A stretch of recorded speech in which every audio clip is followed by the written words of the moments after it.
Sa ei usu seda kehakaamera videot. Kristus. Politsei avastab vastiku panipaiga ja sees on 2 surnud koera. Ma ei tea, kus see on. Ma ei tea, kus teine koer on. Ma olin just siin ja ta on korras. Nii et ma ei tea, kus. Mis tas siin? Šokeeriv pole mitte ainult see, mida naine, kes väidetavalt jättis koerad sinna surema, politseile ütles. Sa ei usu, millega ta elatis teenib. On the case, mida esitlevad Law and Crime. Mina olen Chris Stewart.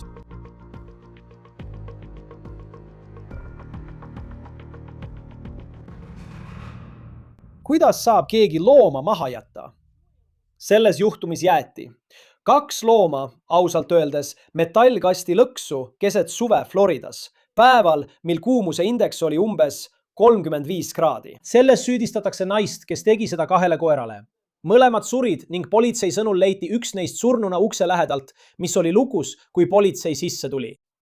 Paremas nurgas seal on nagu roosa puur. Kott toetub selle vastu. Ma ei tea, kus see on. Ma ei tea, kus teine koer on. Ma just olin siin ja temaga on kõik korras, nii et ma ei tea, kus ta on. Mis just siin on umbes 2 ööd tagasi? 2 ööd tagasi. 2 ööd tagasi. See on 21-aastane Alexa Barquette. Politsei sõnul vastutab ta 1 panipaiga eest Banellis, Floridas. See on maapiirkond Orlandost loodes. Varsti näitame, mida ta politsei kehakaamera videos enda kaitseks ütles. Nüüd politseinikud kutsuti sellesse panipaika 19. juulil. Seal ruumi üüriv inimene kutsus politsei, sest sees oli väga halb lõhn. Ja see on see, mida politsei leidis, kui nad panipaika sisenesid.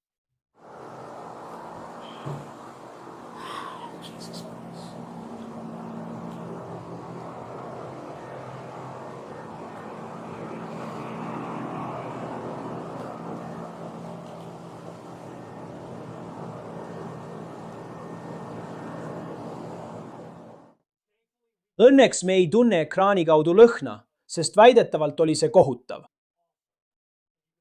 Ja te näete ise seda segadust, millest politseinik läbi läheb. Politsei andmetel leiti sellest panipaigast 2 koera surnukehad.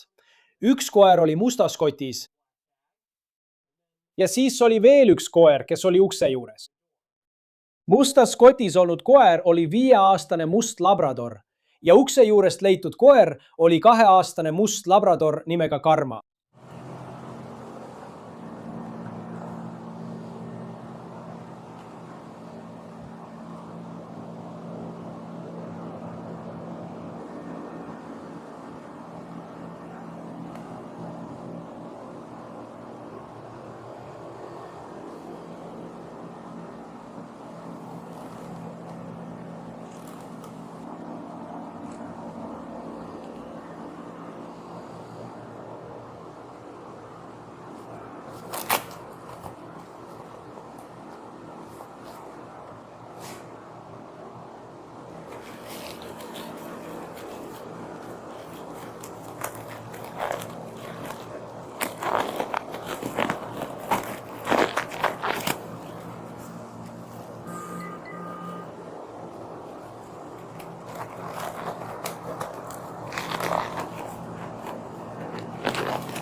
Charlie 111, sorry.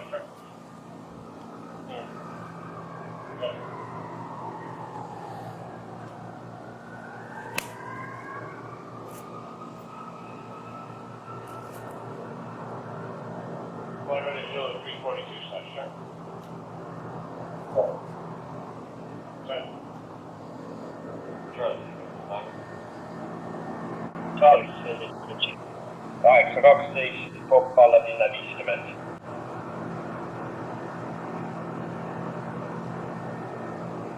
Meneni. Joo. Park Place, 428 Romeo, Quebec. Tango Bravo 32, RQG, E32, Blue Volkswagen. Okay. Kuule mees, ma lihtsalt helista mulle tagasi, kui sul võimalus on. Ma ütlen seda, sest tahaksin sinuga kiiresti rääkida.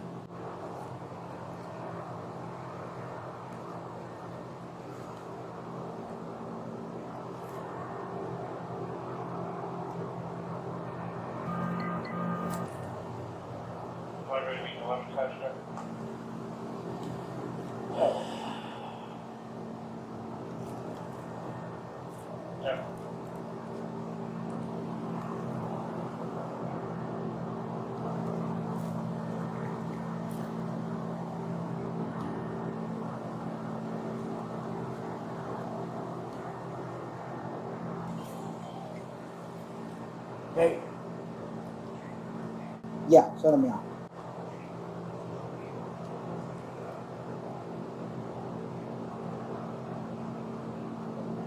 Mis see on?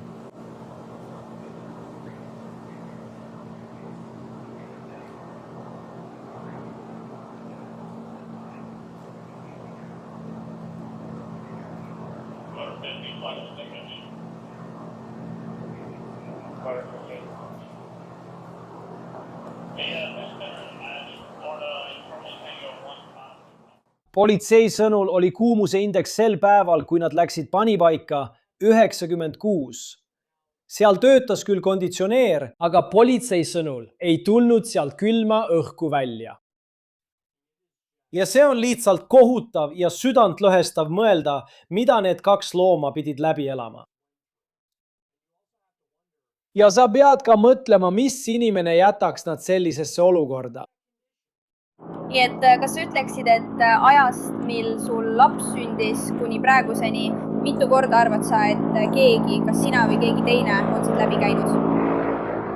Ausalt öeldes umbes 3 või 4 korda. Ma ei tea, ilmselt iga öö. 3 või 4 käed kordasid kergesti? Ei, iga nädal. Nii et 6 korda 4 või 6 korda 3. Kuhu sa paningi esimese koera? Ta on kotis.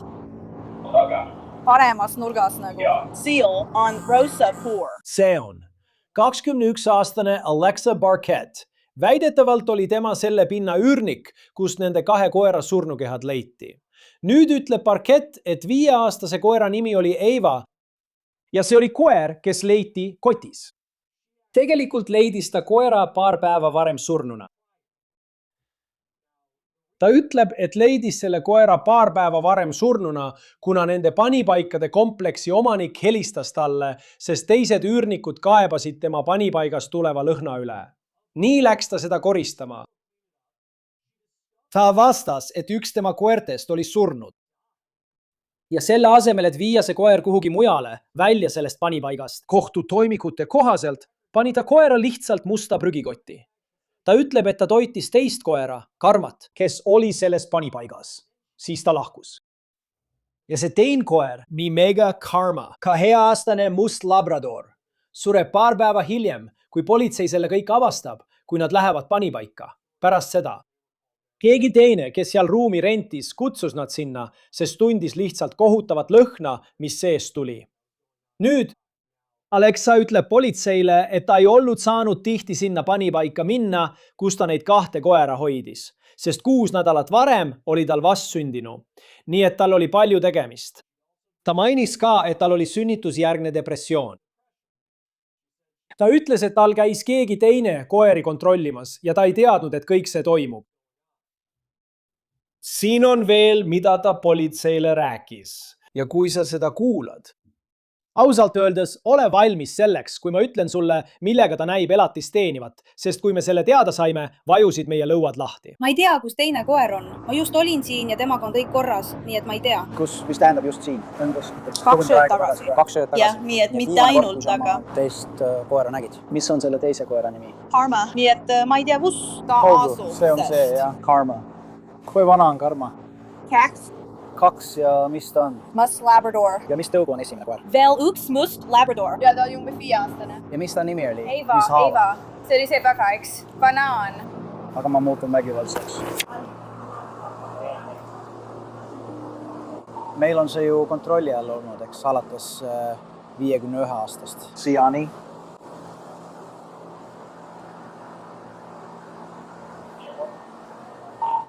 Mul on 2 üksikut 7 koera. ma räägin sellest.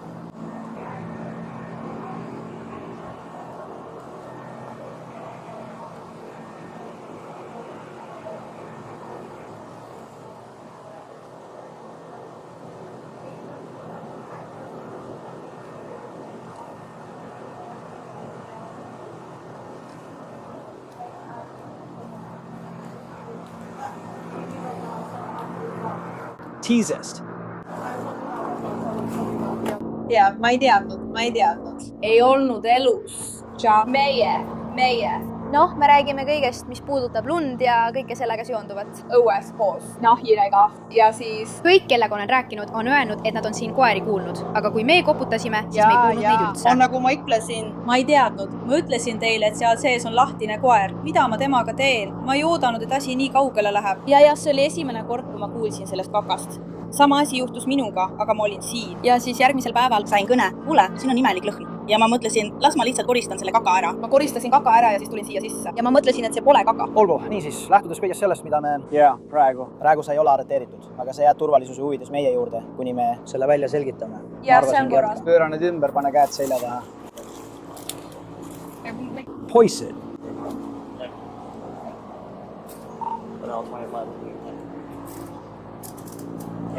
Ja nüüd on ka 23. siin viskipopras. Lihtsalt pane see taha ja siis me mõtlen edasi.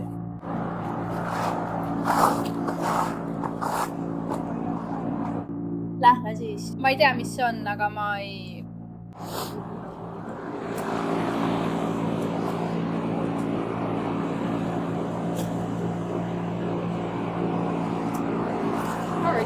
Lihtsalt pane ta taha ja siis mõtleme edasi.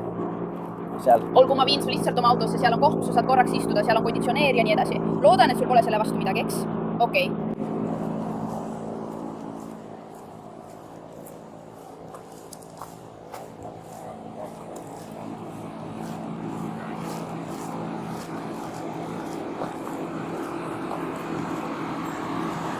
Kas ma võin selle kiiresti ära vahetada? Marsori on nii ees kui ka perekonnanimi. Ja. Ma ühendan su kohe edasi. Ma hoolin ühendusest. Tule siia tagasi. Hõbedane roosa.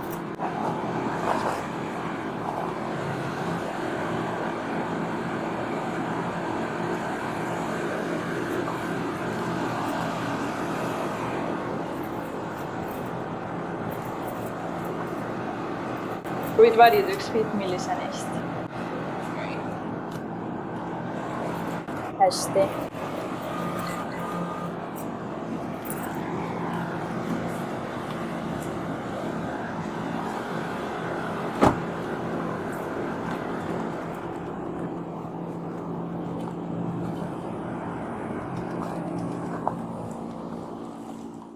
Meie saates pole olnud eriti palju selliseid episoode, kus räägime loomade väärkohtlemisest. See on ilmselgelt väga oluline teema. Iga kord, kui see üles tuleb, on see südantlõhestav teema. Aga paljudel neist juhtudest ei ole sageli nii, et loomade eest professionaalselt hoolitsevaid inimesi süüdistatakse milleski sellises. Ja kui me otsisime üles Alexa Barchetti, kui me otsisime üles selle aadressi, kus see panipaik asus, ausalt öeldes vajusid meil suud lahti, kui saime teada, millega ta ilmselt elatist teenib. Ta on ilmselt koeratreener. Sama aadress, kuhu politsei reageeris East Court Streeti laoruumile, on koht, kus asub koerakoolitusettevõte, lemmikloomateenuste ettevõte. Facebookis reklaamib see end kui kohta, kus koolitatakse koeri ja nende omanike kohandatavate programmidega, mis vastavad sinu ja su koera vajadustele. Ettevõtte Facebooki lehel näed ka pilti Alexast koos loomaga, mis on tehtud alles 3. juunil. Nüüd kuulsid, kuidas ta ütles politseile, et tal sündis laps alles 6 nädalat tagasi, 14. juunil. Ettevõte postitas, et nad küsivad koerte koolituse telefoni konsultatsioonide eest $50, samal ajal, kui ta oli puhkusel. Nüüd, kuigi ta ütleb, et armas, et see konditsioneer töötas, lähevad politseinikud sisse ja ütlevad, et seal on konditsioneer olemas. See nais olevat sisse lülitatud, aga sellest ei tulnud külma õhku välja. Kui hea vabandus see siis on? Sest kui soojusindeks on Floridas suvel 96 kraadi ja kui sa oled kunagi seda kogenud, see on nii niiske. Sa lihtsalt ei suuda ette kujutada, et keegi läheks sinna ruumi ja ei tunneks, kui kuum ja ohtlik see loomade jaoks sees oli. Pärast Barketti arreteerimist ütles politseiülem järgmist, tsiteerin. See on jälle loomapiinamise juhtum ja need koerad surid tingimustes, mida ükski loom ei peaks kunagi kogema. Loomad sõltuvad täielikult oma omanikest toidu saamiseks. Puhas vesi, turvaline varjualune, liikumine, arstiabi ja kaitse ohtlike tingimuste eest. Looma omamine on tõsine vastutus, mida ei tohi eirata ega kõrvale jätta ka siis, kui hoolitsemine muutub raskeks. Loomapiinamisel ei ole puneelis kohta ja meie osakond ei tolereeri mitte mingil juhul neid, kes loomi väärkohtlevad, hooletusse jätavad või hülgavad. Kui keegi rikub seda põhikohustust ja põhjustab kannatusi või surma, meie ametnikud uurivad asja põhjalikult, lähtuvad tõenditest ja taotlevad väsimatult täielikku vastutusele võtmist Florida seaduste alusel. Barketti kautsjon määrati kohtudokumentide kohaselt $6000 suuruseks ja tema järgmine kohtuistung toimub 25. augustil. Meiega liitub nüüd, et sellest rääkida, Alexis Rosenberg, kohtuvaidluste advokaat. Alati on hea meel sind siin Law and Crime'is näha. Kuidas seadus sellistesse juhtumitesse suhtub? Sest ilmselgelt on see, mis nende loomadega juhtus, kohutav. Ja tead, me kõik armastame loomi, aga siin ei räägita inimohvritest, vaid siiski olulistest ohvritest selles loos. Aga kuidas seadus sellist olukorda käsitleb, kui juhtum on nii kohutav nagu see? Aitäh, et mind kutsusite muidugi ja loomadega seotud juhtumid tõesti panevad inimesi emotsionaalselt reageerima, sest meil on tegemist haavatavate loomadega, kes ei suuda end ise kaitsta. See on väga sarnane olukorrale, kui meil oleks tegemist väikese lapsega. See, mis juhtus, on tõesti väga kurb. Loomade mahajätmine, nende hülgamine ja sisuliselt nende kuumuse kätte jätmine Floridas kliimaseadmeta laoruumis. Ja siin läheb väga palavaks neile, kes pole Floridas käinud. Ja olla kliimaseadmeta laoruumis on lihtsalt kohutav viis surra. Mis on ka omamoodi üllatav, sest Floridas on väga vähe kliimaseadmeta laoruume just kuumuse tõttu. Ja rääkimata sellest, et sinna võiks veel loomi panna, isegi lihtsalt mööbli hoidmine, sellised asjad. Üldiselt lähevad ikkagi hallitama. Nii et see on juba iseenesest huvitav. Aga sellele tõesti pööratakse tähelepanu ja Florida seadused loomapiinamise vastu on muutunud palju rangemaks, sest mõned aastad tagasi oli orkaani ajal üks koer, kes oli tegelikult kinni seotud. Mulle meeldib see. Jah, tee ääres. Nii et meie kuberner on kehtestanud rangemad seadused loomapiinamise ja selliste asjade vastu. Nii et ma mõtlen, ta võib siin reaalselt vangi minna. Ja meil on 2 süüdistust. Iga süüdistuse eest võib ta saada kuni 5 aastat. See oleks kokku 10 aastat nende 2 süüdistuse eest. Mis on väga selge, et nad võivad selle saada, sest meil on 2 eraldi... Ma usun, et need olid labradori retriiverid, labradorid, kes sellest panipaigast leiti. See kahjuks, teate, oli põhimõtteliselt tapetud, sest nad jäeti sinna, eks? Ja nii. Ma mõtlen, see ei tööta talle head. Ei, ja tead, 96 kraadi, ma arvan, oli soojusindeks, suvi, Florida. Ma mõtlen, see on lihtsalt tead ja see fakt, et ta oli olnud politsei andmetel selles panipaigas mitu korda käinud. Esimene koer sureb ära ja siis jätab ta selle looma sinna ja tuleb hiljem tagasi. Ja tead, ta andis politseile tol ajal mõned põhjused või vabandused tead.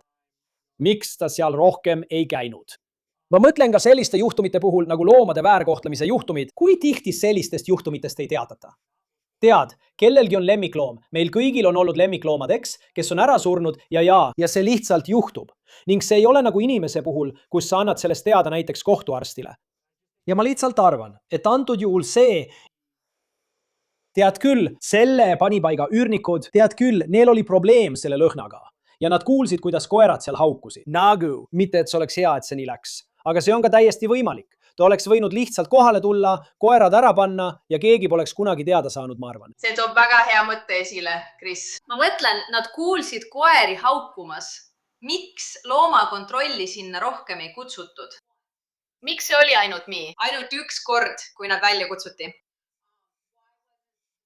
Miks ei kutsunud selle laoruumi omanik või haldusfirma loomakontrolli?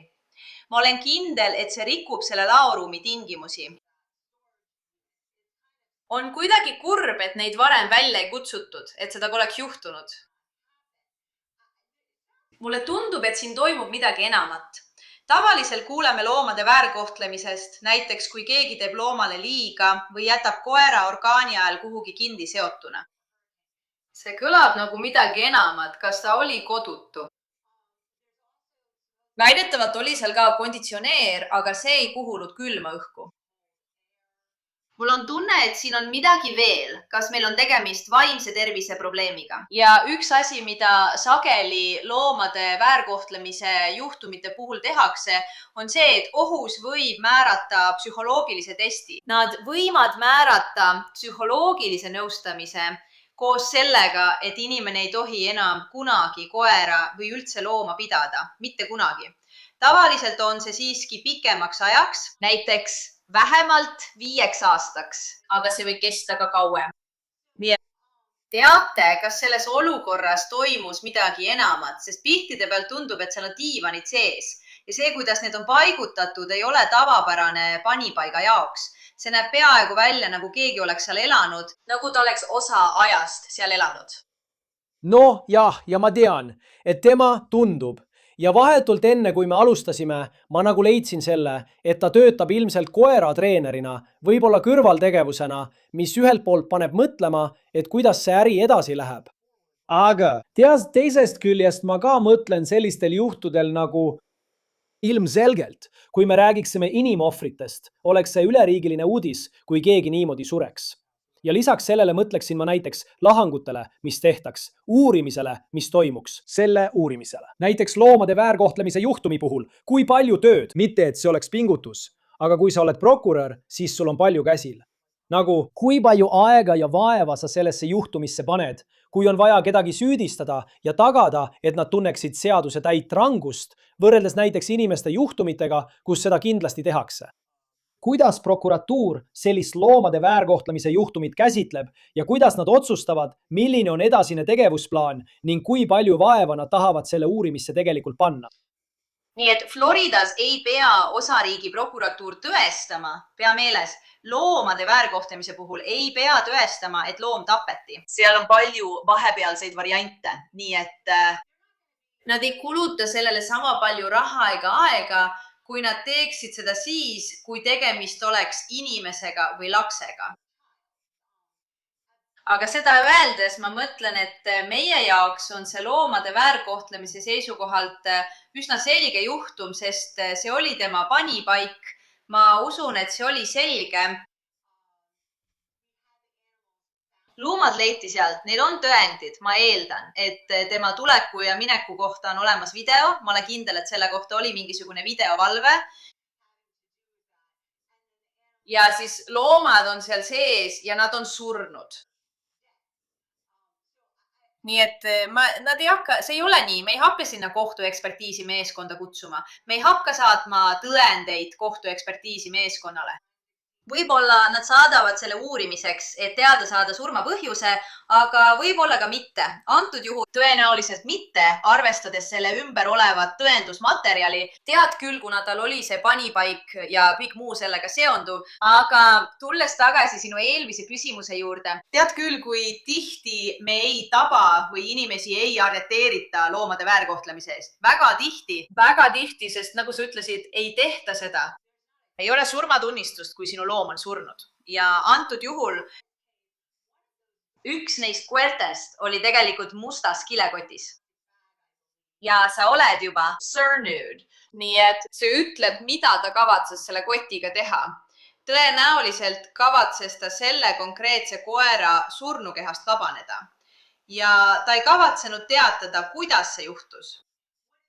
Mis mind tõeliselt häirib on see, et tal oli veel üks koer ja see koer oli surnud. see oleks nagu ohumärk, et see ei ole keskkond, kus teine koer suudaks ellu jääda ja elada. Aga isegi see ei takistanud tal koer sinna jätmast. Ja sellepärast ma mõtlesingi, mitte et see oleks kaitseks. Aga see puudutab psühholoogiat, mis samuti ei ole nõutud. Aga nagu ma mainisin, mõnikord määratakse kohustuslik psühholoogiline nõustamine, et selgitada, miks koerad seal olid. Kas tal ei olnud kodu, kas ta oli kodutu, kas ta elas ajutiselt kellegi juures ja inimesed ei lubanud tal oma koeri sinna kaasa võtta. Ja see viid tagasi nende piltide juurde, sest tavaliselt, kui sul on panipaik, siis enamik inimesi võtab võimalikult väikese panipaiga, sest see maksab vähem raha. Ja sa hakkad asju üksteise otsa laduma. Seda kraami üksteise otsa. Aga sa nägid neid pilte ja seal oli palju kasutamata ruumi.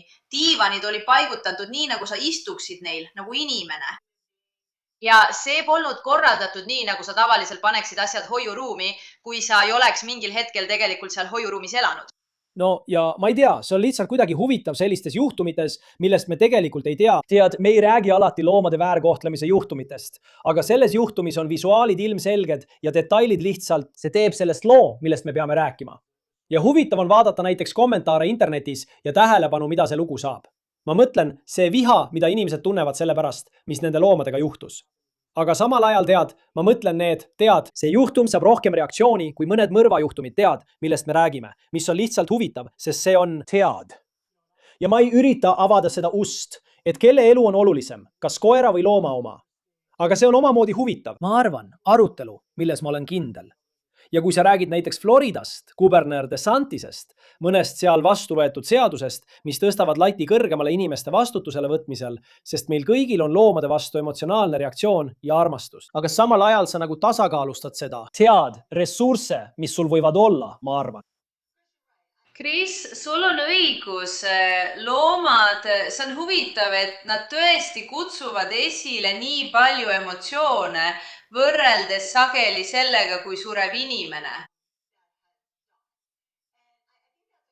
Ja ma arvan, et see on igal pool nii ja tead, paljud inimesed tunnevad end kahjuks oma loomadele palju lähedasemana kui inimestele. Tunnevad end rohkem armastatuna ja armastavad oma loomi rohkem kui mõnda oma pereliiget ja see ongi selle olukorra reaalsus. Nii et kuuldes, kuidas need loomad surid, see on lihtsalt kohutav. Ma mõtlen, nagu ma enne ütlesin, nad põhimõtteliselt küpsesid surnuks. Ja kui sa tõesti süvened sellesse, kuidas see juhtub, see on kohutav viis surra. Ja meil on selliseid juhtumeid, kus lapsed jäetakse kogemata vanemate poolt auto tagaistmele. See on äärmiselt kohutav viis surra. Aga asi on selles, et ta teadis, nagu sa ütlesid, teda oli hoiatatud. Nii et ma tõesti arvan, et ta võib saada vanglakaristuse. Kas ma arvan, et ta saab 5 aastat?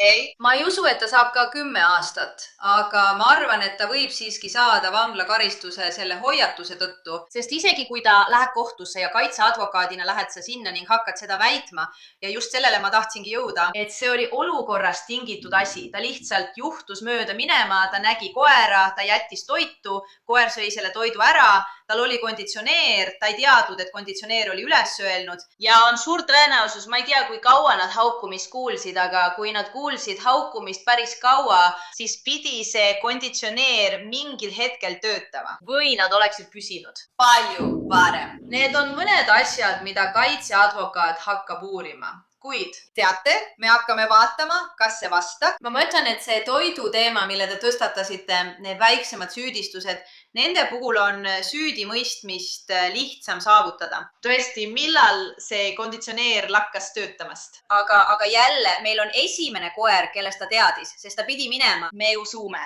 et väidetavalt oli tema see, kes pani koera kotti ja teadis, et koer oli surnud. Ja nüüd on ta justkui hoiatatud, eks? Sellest. See ei ole teise koera jaoks ohutu olukord. Ei, ja see on igas mõttes kurb juhtum. Teate, näeme, kuidas see juriidiliselt laheneb. Loomade väärkohtlemise juhtumite puhul on see muidugi huvitav arutelu. Me ei taha kunagi selliseid lugusid näha. Lihtsalt raske juhtum. Alexis Rosenberg, kohtuasjade advokaat Floridast. alati on tore sind siin Law and Crime'is näha. Aitäh, et liitusid ja sellest juhtumist rääkisid. aitäh, et mind kutsusite. Sellega lõpetame On the Case'i, mida esitleb Law and Crime. Telli meid YouTube'is ja Spotify's, samuti striimime ka Peacockis. Mina olen Chris Stewart. Kohtume teiega järgmisel korral.